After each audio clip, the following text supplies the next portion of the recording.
High WhatsApp guys, আশা করি সবাই ভালো আছেন। আমাদের অবস্থা আর ভালো নেই, কারণ আমাদের সিলেট জেলার জকিগঞ্জ উপজেলার বন্যার পানি ছুটে অনেক মানুষের ঘর বাড়ি ক্ষতিগ্রস্ত করে ফেলেছে।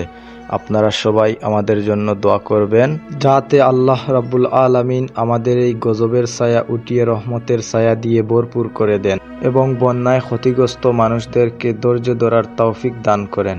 আজকে এই ভিডিওতে আপনাদেরকে দেখাবো বন্যায় ক্ষতিগ্রস্ত মানুষদের কিছু দৃশ্য। আপনারা ভিডিওটি স্কিপ না করে ধৈর্য সহকারে ভিডিওটি দেখতে থাকুন। আর সবার কাছে একটাই রিকোয়েস্ট, আমার চ্যানেলটাকে সবাই সাবস্ক্রাইব করবেন। যারা ইতিমধ্যে সাবস্ক্রাইব করে রেখেছেন তাদেরকে অসংখ্য ধন্যবাদ।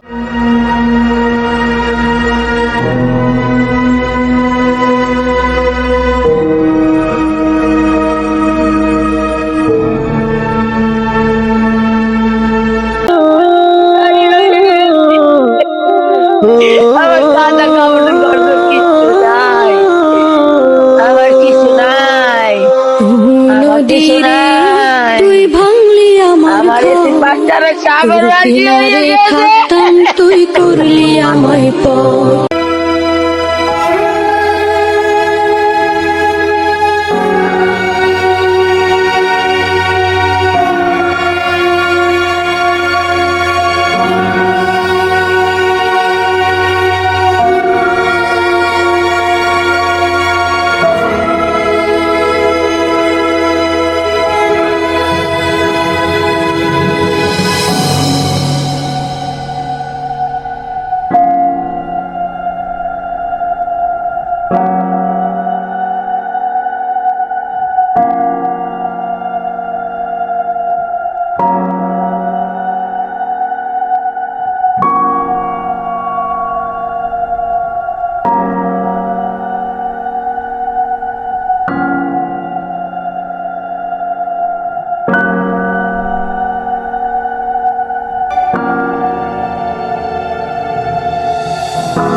Thank you for watching this video.